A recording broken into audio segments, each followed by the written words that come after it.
Sedaj pa mi dovolite, da k besedi povabim današnjo gostiteljico, županjo občine Ljutomer, magistro Olgo Karlo.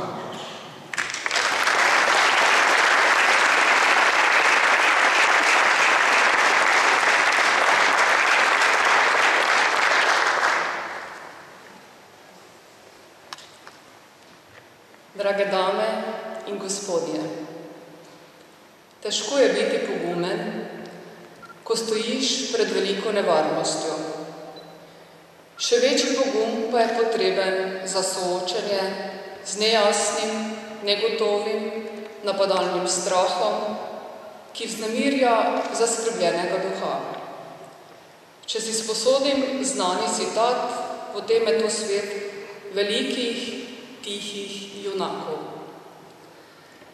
Zato dovolite, da prvo čestitam vsem vam, velikim, tihim junakom v gospodarstvu in v javni sferi, na ravni občine in krajevnih skupnosti, ki ste v zadnjih letih odločno pogledali v oči tem neprijetnim strahovom, ki strašijo v našem koncu sveta, ter se jim zoperstavili s pogumom, popolno predanostjo in srčno življenjsko energijo. Dokazali ste, da če dobre stvari delamo s popolno predanostjo, potem svoje življenja osmislimo in smo srečnejši od tistih, ki te stvari delajo le površno in s tem svoja življenja zgolj osiromašijo. Vaše delovanje je obenem izjemno različne narave in obsega marsikatero storitev. In to je zelo dobro, saj je tudi življenje naše skupnosti zelo raznoliko in obsežno. Nekateri izmed vas ponujate odlične množične storitve, javne ali zasebne narave, izvajate velike projekte in iščete priložnosti tudi tudi izven našega okolja. Drugi spet zagotavljate najboljšo pomoč določeni tržni niši, se posvetite izzivom posameznika in jim pomagate najti srečo. Določene naloge zahtevajo mnogo razmisleka na ravni krajevnih skupnosti.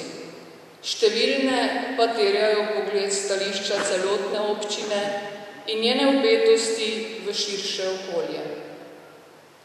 Dejstvo, da smo pri vseh teh raznolikih izzivih uspešni, da se širijo dejavnosti podjetij, da se odpirajo nove zaposlitve, da prihajajo investitorji in nastajajo nove razvojne pobude, dokazuje, da je v naši okolici in prav danes v tej dvorani res veliko skritih šampionov.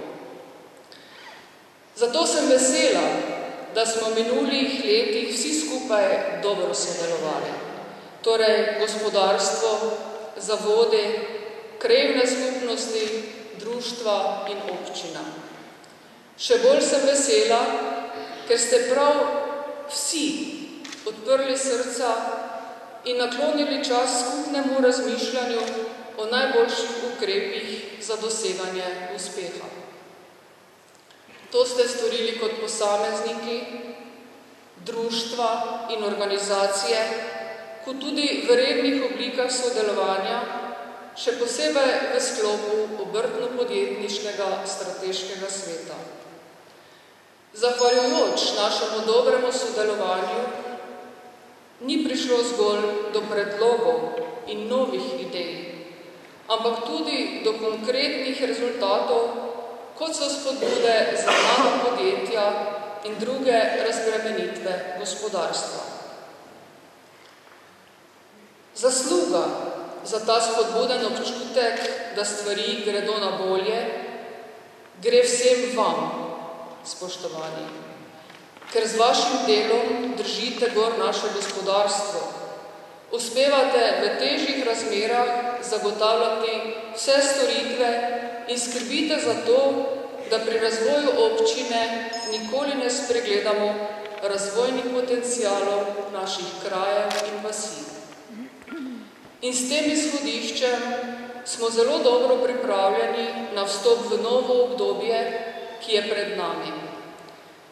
Z letošnjim letom se namreč zaključuje 7-letno obdobje evropske perspektive, namenjeno tako imenovana kohezija Evrope. To v bistvu pomeni, da Evropa s tem denarjem poskuša doseči, da bi vse povsod v Evropski uniji imeli podobno urejena in razvita okolja. V naši občini in Pomurju vidimo in čutimo ta kohezijska sredstva v obliki tako imenovanih sistemov A, B in C. Torej izgradnje vodovodov, kanalizacij in drugih objektov za pitno vodo ter skrbno ravnanje z okoljem. Ti projekti operativno zelo dobro tečejo. Navkljub občasnim zapletom in dejstvom, da prihaja do milijonskih zamikov strani države pri prenakazovanju evropskih sredstev, kar močno zvišuje tveganja za izvajalce in podizvajalce, posledično pa tudi za vse občine, ki so vključene v sistem. Do konca tega leta mora biti vse, ne le izgrajeno, ampak tudi do zadnjega centa poplačano. Zato je uspeh edina opcija in zagotovo se bomo veliko ukvarjali s tem projektom, da zadeve pripeljemo do varnega in srečnega konca, ne glede na pritiske in nagajanja, ki nekako vedno žal sodijo zraven. Vendar pri tem nikakor ne smemo spregledati novega kohezijskega obdobja, ki se pravkar začenja in omogoča črpanje sredstev za projekte vse do leta 2023. To obdobje bo drugačno. Evropska unija ne želi več spodbujati zgolj infrastrukturnih naložb, ampak ustvarjanje dodane vrednosti s pomočjo inovativnosti, ki izhaja iz potencialov in danosti okolja. Povedano drugače, Evropa sprašuje svoje članice, v čem so najboljše, po čem so prepoznavne in kako bodo uporabile vsa svoja znanja in spretnosti ter milijarde evropskega denarja, da bi svojimi najbolj značilnimi kvalitetami postale še boljše in uspešne doma in v regiji. Iz tega razloga sem prepričana, da je to novo obdobje za Prlekijo velika priložnost. Mi namreč dobro vemo, po čem nas poznajo. Po našem okolju z izjemno lepo naravo, s katero znamo dobro sobivati in jo pametno izrabljati ter obnavljati.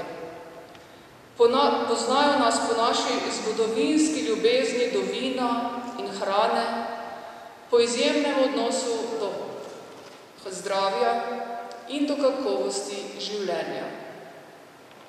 Imamo tradicije in ambicije, izkušnje in sanje ter medčloveške vezi, ki presegajo marsikatere omejitve. Predvsem pa imamo odprte misli, pošteno srce in marljivo ter natančno prleško roko, ki se išče in ceni. Zato stopamo v leto 2015 z 3 vodilnimi nalogami. Prvič moramo končati začeto delo na vseh projektih. Drugič moramo v luči finančnih omejitev na strani države najti načine, da delujemo še bolj učinkovito, ohranimo vse načrtovane investicije ter subvencije ter storitve za občanke in občane. In tretjič, moramo in smo se že začeli povezovati glede idej ter načrtovati velike projekte za to naslednje obdobje financiranja za prihodnost, v kateri bomo še bolj uspešni prav zaradi tega, kar smo, kar znamo in v kar verjamemo. Seveda z namenom, da se lahko med prvimi prijavimo na razpise skupaj z partnerji iz celotne regije in tudi iz drugih držav. Seveda, kot tudi sami dobro veste, to so veliki cilji, ki zahtevajo, da se v nekaterih pogledih spremenimo. Zato v besedah enega izmed nedavnih prejemnikov nagrade Obrtnik leta. Hvala, ker me razumete, kaj ni vedno lahko. V tem duhu, spoštovani prijatelji, vse, kar smo dosegli in vse, kar bomo dosegli v prihodnje, bo uspelo le, če smo na tej poti skupaj. Če si medsebojno pomagamo in verjamemo, da smo lahko močnejši, da s povezovanjem ne izgubljamo svojega kosa pogače, ampak skupaj pečemo večjo torto. Tako bomo ustvarili povsem nove zamisli, ki vodijo do boljše prihodnosti.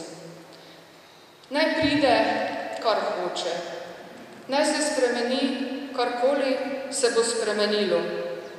Vendar ena stvar ostaja.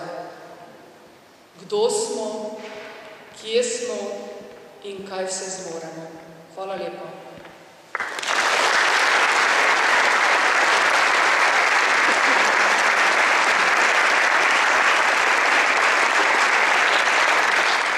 Zdaj tako, vidim sami bolj odrasli ljudje, tako, hodite še kdaj žurat skrb, kot greste pit, pa ne ono pari, ampak moški posebej, ženski posebej, frendi, greste še kdaj?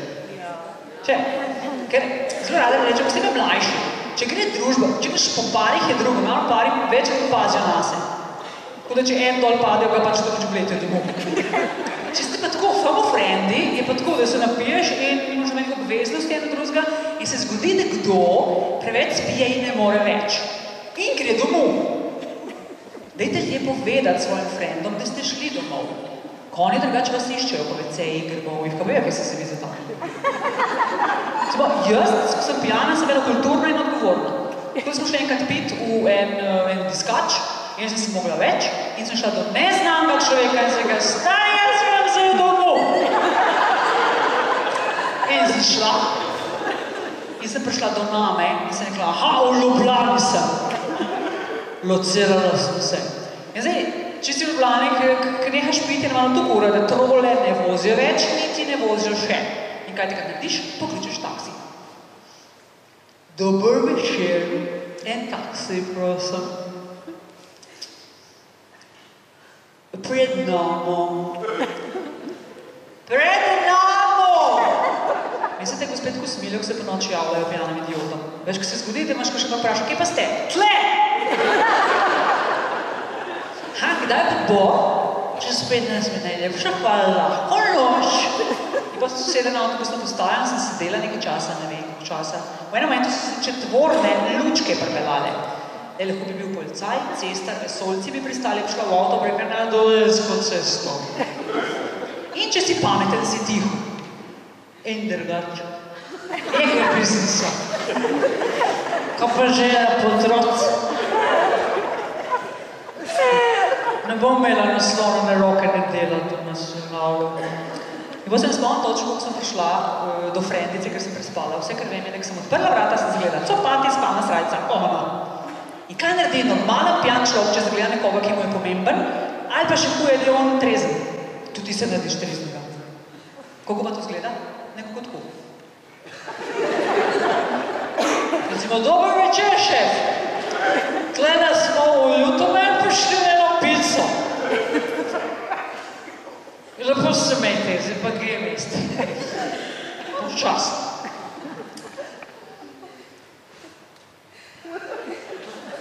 Bolj na easy dose. Enkrat sem srečala eno poslovno partnerico na WC-ju, ženske. In naslednjič je bila tako. Prepričala, da sem jaz z njo prepričala, da ono sem zdaj tle sem. Upravila stoč. Naslednjič mi je videla, rekla, ste bili fajn, ne? Valjda so vsi vedeli. Enkrat sem jaz naletela na to frendico, prvo sem rekla, je bilo, a sem te zbudila? In ona rekla, ja, si v redu, kakšna pa sin sem imela belo srajco s takim rdečim flekom. In pazi, jaz vina smo mi spila, vsaj do momenta, ko se spomnim. In vse, kar rekla, kakšna pa sin sem jaz pogledala sebe in sem rekla, zadnja stvar, ko se spomnila, sem rekla, a imaš belly shock section? To je dobro zjutraj.